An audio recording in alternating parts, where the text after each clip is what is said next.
All right, what's going on, everybody? This is JT. Welcome to the Buckball Podcast. I got a really awesome guest with me, Mr. Greg Auman, formerly of the Tampa Bay Times, now working for The Athletic. What's going on, Greg? Not much. Thanks for having me on. Hope you're doing well. I'm doing well, man. I'm doing well. So I wanted to ask you, do The Athletic have like their own like office anywhere near your area, or is it kind of more of just like an internet thing? Yeah, no, they have a headquarters in San Francisco that's a brick and mortar, but most of the writers all over the country just work from home, work from, I do a lot of work for one month place. So there's no actual office locally, but yeah, most of it's online, like you said. That's pretty cool, man. So does that give you kind of more freedom? I mean, what? Yeah, you worked at the Times for a long time, so Yeah, no, it's the Times for 19 years. And honestly, I mean, being a reporter these days, like when I first got to the Times, you'd go into an office every day, did a lot of your work from a desk. Cell phones and laptops, you can work anywhere really. So right. for, maybe the last 10 years I've been at the Times, it's like we have an office in downtown Tampa, but I was rarely in there, and even less so in St. Pete. So it's nice. Yeah, I mean, there's a freedom in being able to work from home, but it's really much the same thing I had with the Times. During football season, my office is at One Book Place. We got, they're nice enough to give us a desk for each of us there where we can work. So even now, since the season ended, I've gone down there a couple times and worked from there. It's just nice to have a quiet place where you can get work done. When my kids are in school during the day, I can get a fair amount done working out of my kitchen, that kind of thing. But just nothing too different. But it's nice to have the freedom that way. That's awesome, man. So before we dive into the show, I wanted to ask you because I've been asking people this all day at work, and I keep getting all kinds of backlash. You being, obviously you cover Tampa Bay, but the Super Bowl coming up. I've been asking people. I've been saying that I want to see Drew Brees and Tom Brady in the Super Bowl. I want to see two surefire Hall of Famers going at it against each other because you may never see it again. Goff and Mahomes are going to be around for a long time. Who would you like to see? Would you like to see Chiefs or Rams or Saints or Patriots? Saints and Patriots.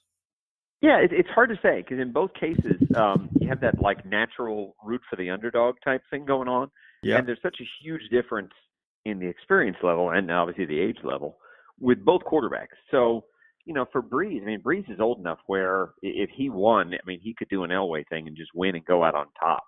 And it doesn't really get better than that. So you definitely would like that for somebody like Breeze, who's played a huge career and only has one Super Bowl. But at the same time, you think about how much of a change in the guard it would be if somebody young like Goff or Mahomes were to win a Super Bowl. I mean, so many Super Bowls for the last 15 years have all been Brady and the Mannings and Roethlisberger, and you've got like 12 of 15 titles belonging to like four guys. That is true. So I definitely think the league could use some new blood. And if one of these younger guys were to get the chance to do that this year, it would be great for the league just to see somebody under 25, younger group that would kind of highlight the young talent you have at quarterback across the league as well. Okay, that's a good non-answer, but I'll take it. No, I do agree though, because eh, my standpoint is, I've grown up. I'm 28 years old, so obviously I've grown up watching Breeze and Brady. And as much as I do hate seeing Tom Brady in the Super Bowl every year, much like Alabama with in college football, it would be nice to see the young guys duking it out. I just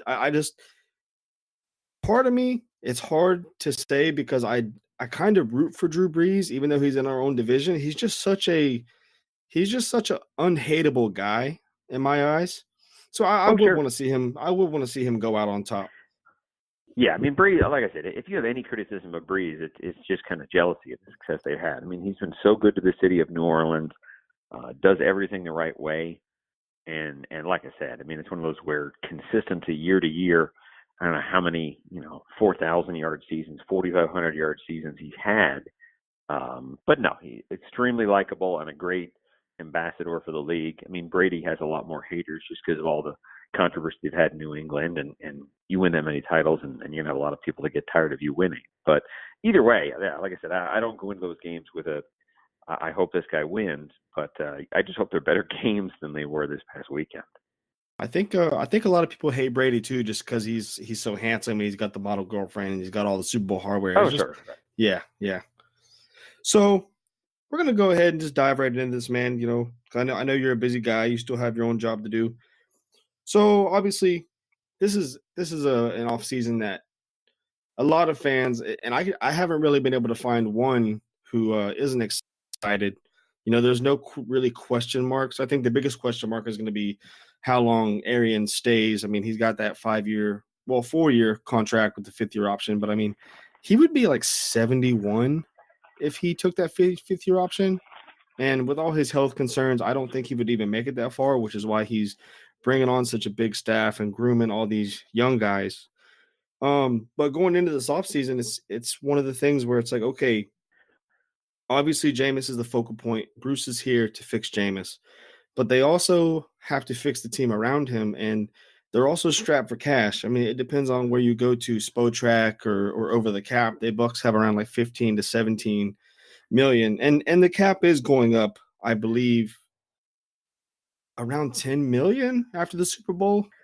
Maybe you Yeah, can I mean confirm they that. haven't released a figure yet. It'll be between 10 and 14 million. It was at 177 this year, and it'll be between 187 and 191. So most of those cap sites have already accounted for at least 187, and if it's more than that, everybody gets a little bit more money to play with from there. Right. So they're not as cash strapped as you might think. They might have about 10 million more to play with. Not to mention if they, let go of Deshaun Jackson and maybe a few other guys. But the biggest question to me is it's going to be the here and now. It's going to be Quan and Donovan Smith. Who do you think, in my opinion, I would rather pay Quan even with his injuries. I still think he has more upside. I think he deserves a chance to play under a better defensive coordinator because he's been under Mike Smith pretty much the whole time he's been there. Um, so I kind of tend to think he has the higher upside. Now Donovan Smith, a lot of scouts are saying he's showing this some of the same stuff that he was showing in college, and that's a bad thing because it was during a contract year. Do you have any opinion on maybe who you would think get the franchise tag more out of those two? Yeah, I don't think Quan would be a franchise tag. I mean, Quan's got injury issues. That'd be a lot of money to pay to a linebacker. Right. I think the main thing is going to be figuring out what the market is for Quan. I mean, are other NFL teams going to pay him as if he were healthy? Are they going to give him, a long-term deal with multi-years guaranteed when they don't know for sure how he is coming off an injury? Not injury, sorry, but in surgery. Donovan's the same way. Donovan, they've got this. It's not a matter of keeping him or letting him go. It's how much. I mean, they want to keep these guys. It's just a matter of how Yeah, of much are course. you willing to pay to keep those guys. If it's $10 million a year, I think they'd be happy to keep them. If it's $12 million or $14 million a year, and then you have to wonder, what the value is, and is this the best use of your money if you've got a relatively limited amount of dollars to spend in this off season before you even get to adding new players. Yep. Yeah, and that's another part that's interesting because, like you said, of course they want to keep them, but the number that these players might demand, you might have to make a decision. And with that said, these guys are coming in. It's a new coaching staff, and truth be told, it happens almost every single time a new staff comes in. Sometimes they just want their guys, and that means letting some of the guys go here and bringing their own guys in free agency. Tyrann Mathieu, Patrick Peterson, they've all been linked to the Bucs ever since Bruce Arians got here. I personally don't see it, but crazier things have happened. Another Yeah. thing yeah. Well, go ahead. No, I was gonna say. I mean, it's tough because you got new coaches that are coming in and making evaluations based on the tape they had last year. So you don't even know. It's even trickier than a normal off season because you don't know how much these new coaches like these old players, how well they think they'll translate to new systems. You got Light, who's a carryover, and obviously his side of things. They know who these players are. They're in a good position to get a sense at least for how they translate to a new defense. But it's tricky. I mean, linebacker in particular, I think is a really tough position to handicap because obviously Levante's back, and I think Levante would be fine as an inside backer in a 3-4. But beyond that, you've got Quan and you've got Kendall Beckwith and Jack Sitchy, who are all coming off of major surgery and will all have, a long amount of time without playing. And that's, arguably three of your top four, three of your top five linebackers that you probably can't count on at the start of the season just because you don't know where they're going to be in their rehab. I mean, they want to be back, absolutely. And, I mean, Kendall's probably farther along than the other two are, but you just don't know. So I almost think they have to address linebacker in some form just because, I mean, especially if you're going to a 3-4, now you need to have another linebacker out there. So you have a greater need for linebackers, and you don't have nearly the depth you would have if they were all healthy. So you got to convince somebody to come in, or you have to put a high draft pick into bringing somebody in. And if everybody gets healthy, then it's kind of nice. You'll just have too many linebackers. But you don't want to put yourself in a position where you're counting on people that are coming off surgery, and if they're not ready, you're depleted at the start of the season. Well, that's kind of like, that's what the Bucs have done in the past, is where they count on a guy. They counted on Noah Spence, so they didn't really. Hold on. Hey, calm down. Sorry, I'm talking to my animals back here. They're dropping some sound bites. Sorry. They got bit by that snake in the past because they were counting on guys like Noah Spence. And, like 2 years ago, I would say 2 years ago, they definitely were counting on Noah, and it didn't happen. This past year would be an example of, now forget it, we're not going to count on Noah. We're going to overstack, and we're going to sign Curry, and we're going to re-sign Golston, and we're going to add JPP by trade. We're going to claim Nassib. I mean, they went out of their way not to count on Spence at all. I mean, Spence was kind of just an afterthought in this. So is that the same logic you take now with linebacker, or is that different? We don't really know how they're going to handle it. Yeah, they did the same thing with Jacques Smith too, I think, who I thought was going to be a really good guy. And yeah, and that's weird. Jacques, I mean, you think about what he did his first 2 years. He had like 13 sacks in 2 years. If you go back to whatever it was, 14 and 15. And now he's kind of dropped off the face of the earth. I mean, got hurt.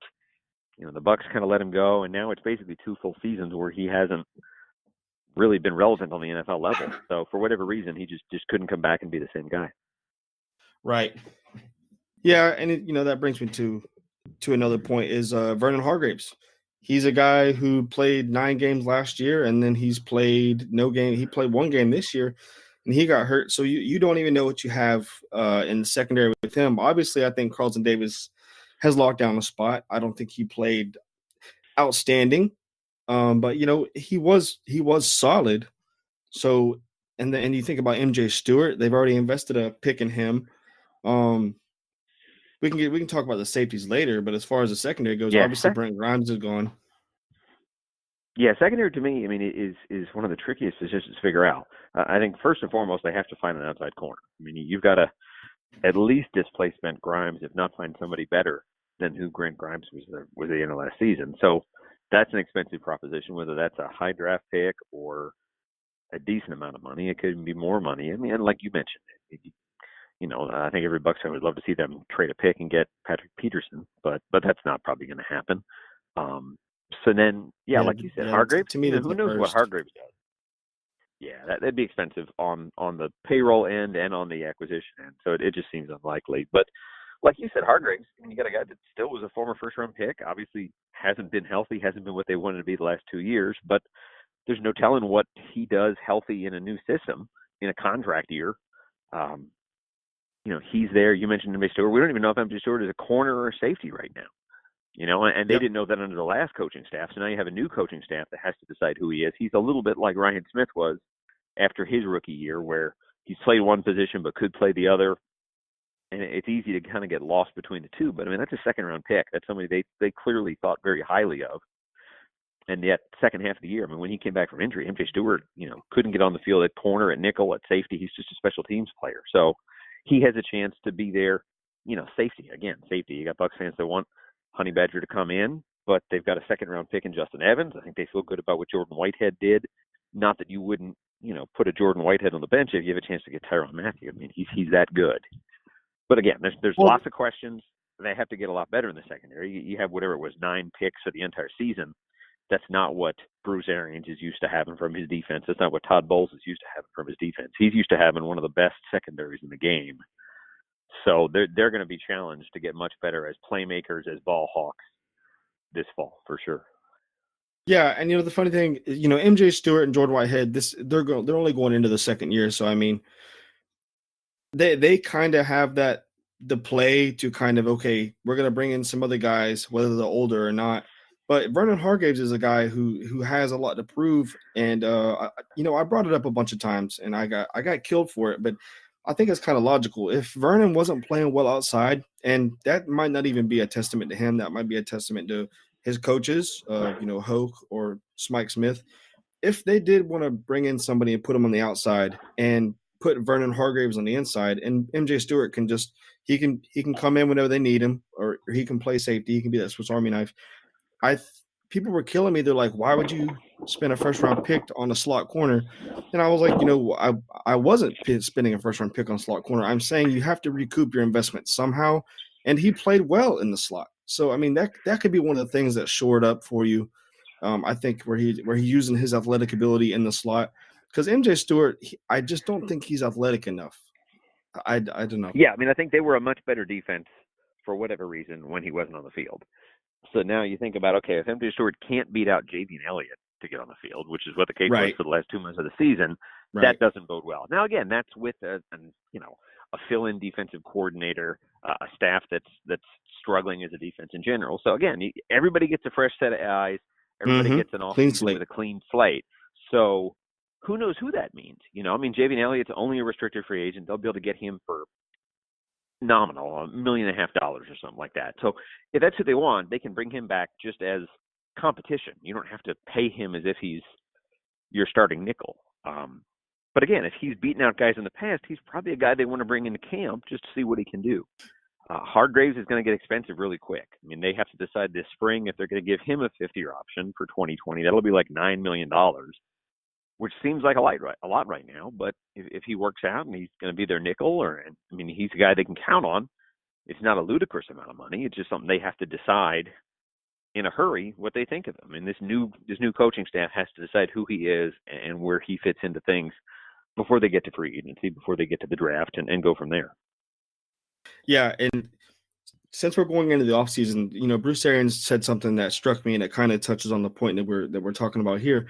He talked about having two practices, one for the veterans and one for the young guys. Now, I'm assuming he's talking about the 90-man roster, because I don't see how you have enough bodies to do that with the 53. Did you kind of pick up on that? Yeah, it's interesting. I mean, it's a neat idea, and it's something I guess he had done in Arizona in 13 when Jason was there as well. Yeah, when you have 53, you don't have the bodies for that. And keep in mind, if you have a 2-hour practice, most of your periods aren't 7-on-7 or 11-on-11. So the times when they're working on positional stuff is still going to be the same. When their goal line stuff is going to be the same. But when they go 7-on-7, if they want to, again, especially in July and August when you get a 90-man roster, it's nice to have two going at once, if you will. Sometimes you'll see that where it's ones on ones, twos on twos. You'll have ones on twos, twos on ones. So it's not, again, if you're doing this all the time, your guys will get tired. It's almost too much. But I like it as something that, like he says, it's just hard for the younger guys that don't get reps in full team work to develop, and for you to even know who the best guys are sometimes if all they're doing is scout team. So I like it that way, and I think fans have responded pretty well to it as well. Yeah, I don't think he's talking about the second-round picks getting more reps. I think he's talking about the guys who, like he said, could be diamonds in the rough, who could be outplaying the second or third-round pick guys. So that's something that's really, really cool. So moving on into more offline or off-season questions. You move over to the D-line. Everyone is content. Obviously, we had 22 sacks last year. We brought it up to, I think it was 36 or 37 this year. 38, maybe it was, yeah. 38. So it was like a 15 or so jump from that number. And Brenton Buckner got a lot of credit for that. But I think it really was JPP and Carl Nassib. They really helped the case. But you got to think Carl Nassib is pretty much a one-year wonder. There's nothing saying that he's going to have the same success or worse or better. JPP played through injuries all year. He's on a 3-year deal. We don't even know what's going to happen with Gerald McCoy. So come in this draft, they have a lot of areas that are going to need to be addressed. And it's hard to say with that fifth pick if you should take an O lineman, a D lineman, or maybe the top cornerback. I think taking a top cornerback with that fifth pick is the least likely of the scenarios. But Gerald McCoy is an interesting case because I don't think they want to let him go. And if they did go to a 3-4, I don't think it's going to be immediately. So you probably could get another year out of him, maybe just to see if he would maybe take a hometown discount, which he might not. but it is something to think about.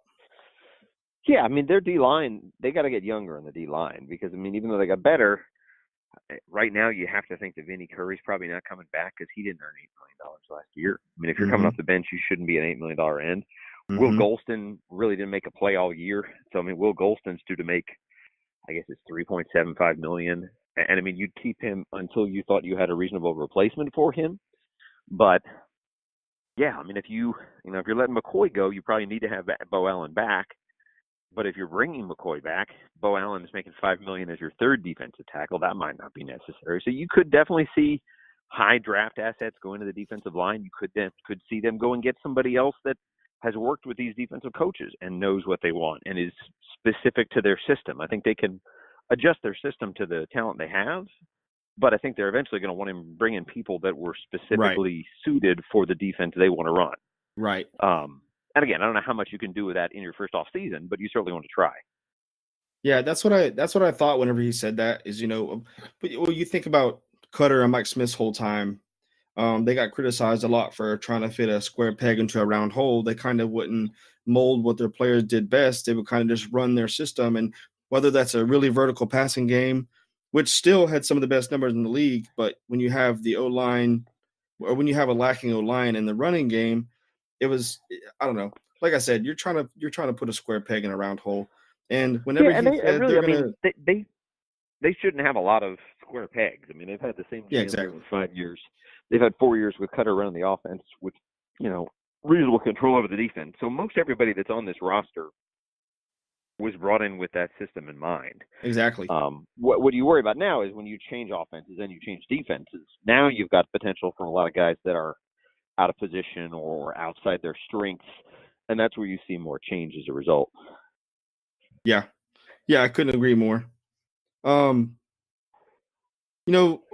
So this is something that's been going on Twitter a lot lately, and Twitter is a really cool place. You can learn a lot of things. It's also a very strange place. Twitter is to the internet what Polk County is to Florida. It's just a weird place to be sometimes.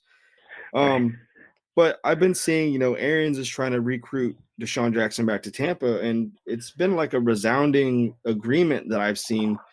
Oddly, they're saying like, okay, he can work with Jameis and fix his deep ball and things like that. It's like, I don't know, because Deshaun Jackson, after all the stories that came out about how he was in the locker room, I just don't know how you can bring him back. Yeah, I would be surprised too. I mean, it's one of those where I think Bruce Arians puts a lot into going deep and throwing deep and making that part of your game. And Deshaun, obviously, he has a speed that few guys have. So if you want to do that, I can see why you'd think about keeping him. But I mean, he's still a guy that had one touchdown in the last 14 games of the season. Mm-hmm. So to be paying him, he's at an age where he's not going to get better. He's going to be showing his age more every year. So if they think that he's a good use of $10 million, that's fine. I don't know that they can keep him and Adam Humphries. It might be that they're already conceding that Adam Humphries is going to get paid really well in free agency and they're going to lose him. So if they don't want to lose two of their top 4 receivers in the same offseason, then they got to think about keeping Deshaun Jackson. But again, they've got to figure out, what their other options are. I think, you think about Chris Godwin. I don't think they knew they were going to get a Chris Godwin in the draft the year they added Deshaun Jackson. So, I mean, it's easy for you to think you might not have options in the draft and then you get them. But yeah, right now I'll be curious to see what they do with Deshaun and if given their cap restraints, if they think that's a good use of $10 million. Yeah. I've always said that you can't overpay for effort, and Deshaun is an excellent player, but if the ball isn't right on the money, let's just face it, Deshaun isn't going to, go up and get the ball and everything like that. And that's fine. That's the type of player he is. He's still a phenomenal player, but the rapport that Jameis Winston and Adam Humphries have together, I think, is something that you have to look into, trying to find out a way to get Adam Humphries paid. And I know Over the Cap says that his number is around 10 million, but that's just based on the average, which means, they could probably get that number lower in the first year. Do you think they could do something like that? No, I mean, I think, what he's going to get. I mean, these everybody talks about backloading contracts. I mean, players know what they're really getting when they sign a contract. So yeah, first couple he's years. He's going to want to know what's guaranteed and what's he getting in the first 2 years, because especially right. with Tampa Bay, I mean, their contracts don't really have anything guaranteed after the first 2 years. I mean, Cam Brate, we got excited because Cam Brate got a 6-year, $42 million contract, and it's essentially a 1-year, $7 million deal. Yeah. So, yeah, I mean, Humphries, especially with the threat of free agency, he's going to want to have, 2 years guaranteed to where you can't backload it. You kind of have to front load it. You got to think of it as, 2 years and 20, and you walk away there. Now, again, the Bucs don't have to pay Chris Godwin for 2 more years. He's still on his rookie deal. So you could keep Adam Humphries and think that, okay, in 2 years, they'll make a decision, and maybe they move along from Hump at that point, and they give the same money to Godwin. You can kind of cycle through players that way. They did that with Cam Brate because that even though you have O.J. Howard, you have him inexpensively for the first 4 years. So they can re-sign Brate and have the two of them, knowing that eventually, by the time Howard's going to have to get paid, you would have the freedom to move on from Cam Brate if you wanted to. I don't know how they'll handle that. Yeah, that's true. It's a very good point. And a lot of this offseason, a lot of our questions are going to get answered. But it's just fun to think about and look forward to things. Sure. And kind of have a guideline to which way you want the team to go. I don't think the offense is going to be any problem. Aside from this, I truly think it's going to be a good staff. I don't think anything's really going to change. Jameis Winston probably has to cut down on his mistakes, but we got the quarterback whisperer here. But if you just go by last year's stats, and you compare them to some of the teams in the playoffs, it's kind of mind-boggling to think how productive this team was, and they were in the playoffs. They were 11th in scoring with 24.8. They were 6th in red zone scoring attempts with 3.8 a game, which means they were getting down there almost 4 times a game. And they were 6th in red zone touchdowns a game with 2.2. And they were only behind New England and Indianapolis, the LA Rams, New Orleans, and Kansas City. Another thing that's mind-boggling too is they were 2nd in third down conversions, only behind Kansas City. They were 3rd in first downs a game behind Kansas City and LA, and they were 1st in passing a game. And that's just kind of a mind-boggling thing to think of when your team is 5-11. Yeah, this was the best offense in Bucs history. They set pretty much every meaningful record you can set as an offense. And it's not to say they can't be better. They can be better next year. They can be a better red zone team. They can be better about turnovers.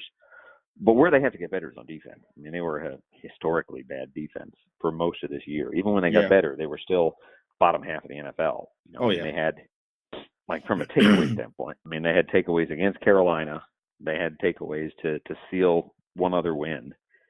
And that's about it. You had 9 interceptions, and 4 of them came against Cam Newton in one game. So that's where they have to get better. If all they do is get their defense, take a big step forward and keep the same offense, that could be what gets you to 8 wins, to 9 wins, that kind of thing. Yeah, you can go and look at some of the scoring defenses that were in the playoffs, and they were all pretty much average in the 20s. There were a few. I want to say there was 5 or 6 that were in the top 10, but you can't get there with an average defense. They did bring up their third down conversions a game with 4.6 because they were dead last year on defense. But I think it was one of the worst things was when teams got down in the red zone, they couldn't stop them. It wasn't always just explosive plays. It was that short fieldage, inside the 20s, and they were the worst in the league. Teams are scoring 3 touchdowns a game in the red zone in them. Yeah, they were until at least week 12 or something. They were like a 90% red zone defense, which is just terrible. Oh my God. You've got to get down to 60, 70% just to be a bad red zone defense.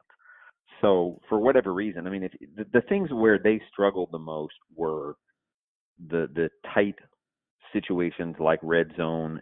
You look at opponent passer rating. Okay, that's the 2nd worst in NFL history.